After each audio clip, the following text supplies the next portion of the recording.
Science का मानना है कि जमीन पर मौजूद पानी की कहानी 4.5 अरब वर्ष पुरानी है, यानी कि हमारी जमीन की पैदाइशी जितनी पुरानी। अरबों साल पहले जमीन पर बड़े बड़े एस्टेरॉइड्स और बर्फानी धुआंधार सितारे यानी कि कॉमेट्स टकरा रहे थे, तो अपने साथ बर्फ की शक्ल में पानी भी लाए, यानी वो पानी जो आपके गिलास में है शायद अरबों साल पहले किसी दुमदार सितारे की दुम से आया हो।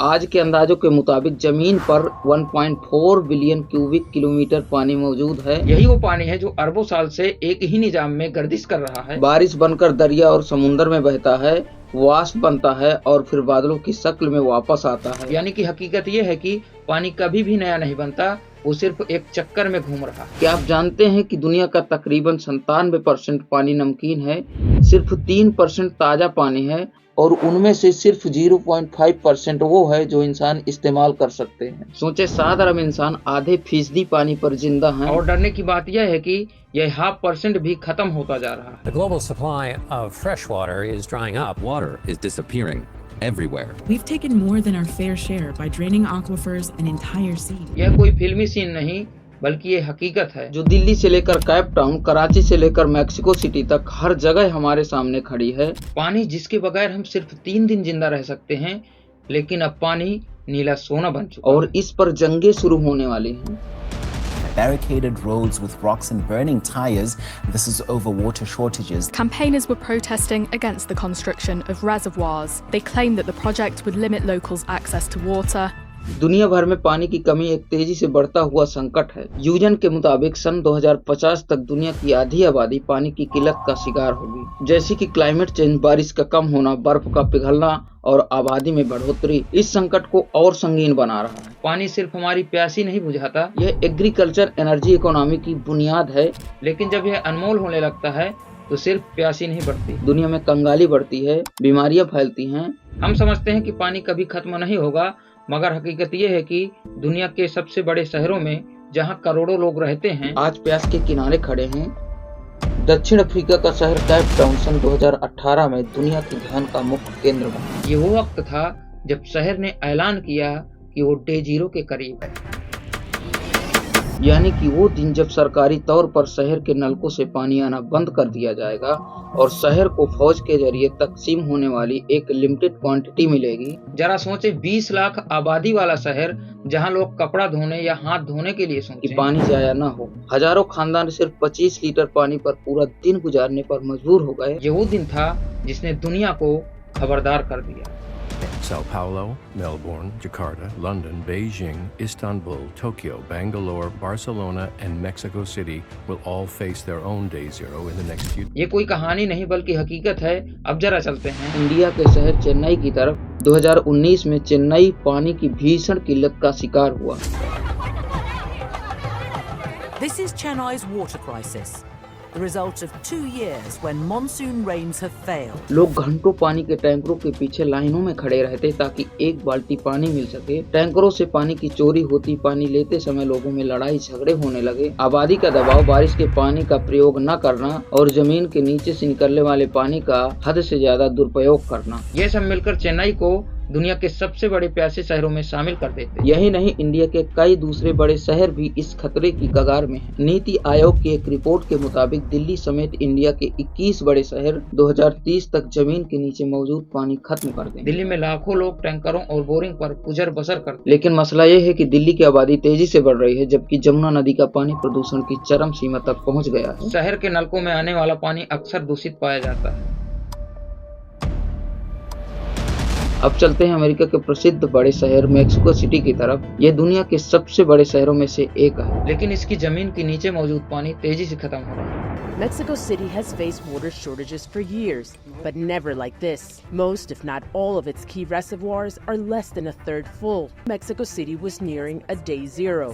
when it can't provide any water to its. Mexico city अपनी जरूरत का तकरीबन 70% पानी जमीन के नीचे से निकालती है, लेकिन यह निकासी इतनी ज्यादा है कि अब शहर की जमीन नीचे की तरफ धंस रही है। Growing population, these aquifers dry up more quickly, the soil begins to crack and compress, leading to extreme drought conditions and causes Mexico City to sink nearly 20 inches every year. Mexico city हर साल तकरीबन 20 inch तक नीचे बैठ रहा है क्योंकि जमीन के नीचे का पानी खींच लिया गया है।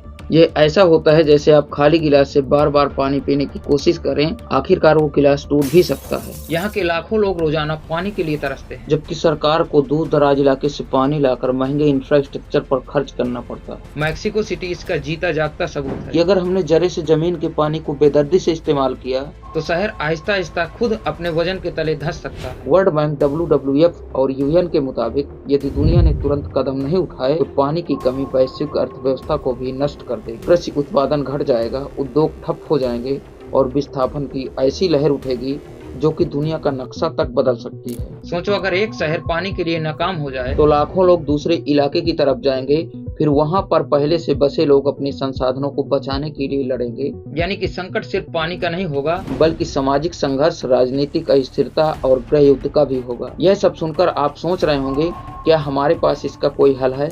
दुनिया के कुछ देश और शहर ऐसी मिसालें पेश कर चुके हैं जो कि बाकी दुनिया के लिए एक उदाहरण बन चुके। पानी के संकट पर काबू पाने की सबसे बड़ी और सबसे हैरान करने वाली मिसाल इजराइल है। यह एक ऐसा मुल्क है जो रेगिस्तानों से घिरा हुआ है, जहां पानी बहुत कम मात्रा में है, मगर आज यह मुल्क न सिर्फ अपनी आवाम को पानी देता है बल्कि दूसरे देशों को भी पानी एक्सपोर्ट करता है। इजराइल ने समुद्र के खारे पानी को मीठा बनाने के लिए डिसैलिनेशन प्लांट्स लगाए। आज इजराइल के तकरीबन 70% पीने के पानी की जरूरत इन्हीं प्लांट्स से पूरी होती है। खेतों में पानी बर्बाद होने के बजाय उसे बूंद बूंद करके सीधे जड़ों तक पहुंचाया जाता है। ड्रिप इरिगेशन टेक्नोलॉजी इजराइल ने दुनिया को दी और इससे लाखों लीटर पानी बचाया जाता है। इजराइल अपने तकरीबन 90% गंदे पानी को साफ करके दोबारा एग्रीकल्चर जमीनों में इस्तेमाल करता है, यानी कि जिस जमीन पर बारिश न होने के बराबर वहाँ के खेत आज हरे भरे हैं।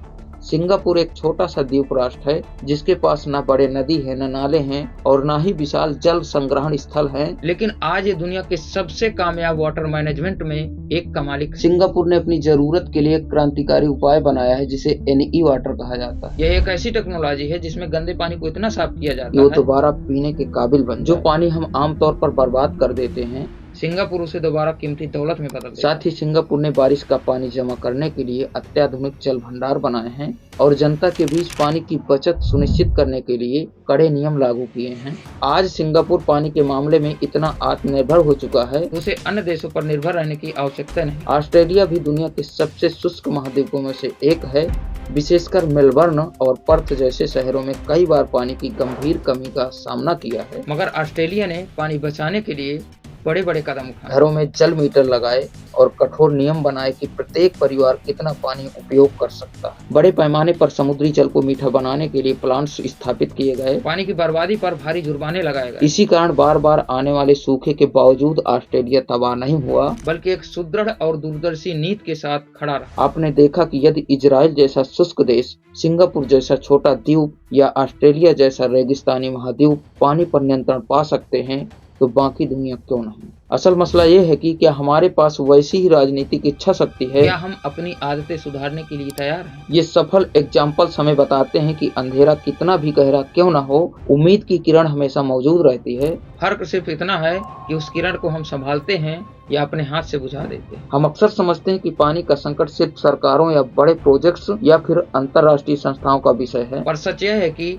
इस लड़ाई की पहली पंक्ति हम और हमारा घर है। याद रखिए, पानी की हर बूंद अनमोल है। जब लाखों लोग अपनी छोटी छोटी आदतें बदलते हैं तो एक समुंदर भी बचाया जा सकता है। एक नल की टोटी अगर लगातार टपकती रहे तो एक वर्ष में लगभग 10,000 लीटर पानी व्यर्थ हो जाता है। एक बार कार को पाइप से धोने पर करीब 300 लीटर पानी खर्च होता है, जबकि बाल्टी से धोने पर सिर्फ और सिर्फ 30 लीटर पानी काफी होता है। ब्रश करते समय या साबुन लगाते समय नल को खुला न छोड़ें। केवल एक आदत से एक आदमी साल में लगभग 20,000 लीटर पानी बचा सकता है। सब्जी या फल धोने का पानी पौधों में उपयोग किया जा सकता है। एयर कंडीशनर या फ्रिज से निकलने वाला पानी बगीचे या साफ सफाई में लगाया जा सकता है। दोस्तों, हम कई बार सोचते हैं कि एक व्यक्ति क्या बदल सकता है, लेकिन आपने एक कहावत तो जरूर सुनी होगी कि बूंद बूंद से घड़ा भर जाता है। तो ये सब चीजें पॉसिबल हो सकती। अगर आज हमने इस संकट को रोकने की कोशिश ना की तो कल यह दुनिया ऐसी जंग का मैदान बन जाएगी जहां पानी की कीमत सोने से भी ज्यादा होगी। शहरों में शोर नहीं होगा, सिर्फ और सिर्फ सूखे नलकों की खनकार सुनाई देगी। खेत हरे भरे नहीं होंगे, सिर्फ और सिर्फ प्यासी जमीन की दरारें दिखाई देंगी। और इंसान जो कभी समुद्रों और दरियाओं का मालिक हुआ करता था, वो खुद अपनी प्यास का गुलाम बन जाए। ये वो मुश्किल है जिससे हमें डरना चाहिए ताकि इससे हम बच सकें। ये दुनिया हमारे बुजुर्गों की विरासत नहीं बल्कि आने वाली नस्लों की अमानत है। अगर हमने पानी बचाया तो हमारी औलादें हरी भरी जमीनें, बहते दरिया और जिंदगी से भरपूर शहर देखेंगे। लेकिन अगर हमने ये जानते हुए लापरवाही की तो वो हमें कभी माफ नहीं करेंगे। तो आइए आज से दृढ़ निश्चय करें कि पानी के हर एक बूंद की हिफाजत करेंगे, पानी को जाया नहीं करेंगे और दुनिया को प्यास से बचाएंगे। क्योंकि आपने सुना होगा, जल होगा तो कल होगा, वरना सब कुछ खत्म होगा। तो अगर दोस्तों आप हमें सपोर्ट करना चाहते हैं तो आप हमारे चैनल को सब्सक्राइब करके बेल आइकन जरूर प्रेस करिएगा, इससे हमें मोटिवेशन मिलता है। तो दोस्तों मिलते हैं किसी नेक्स्ट रिसर्च के साथ, तब तक के लिए जय हिंद, वंदे मातरम।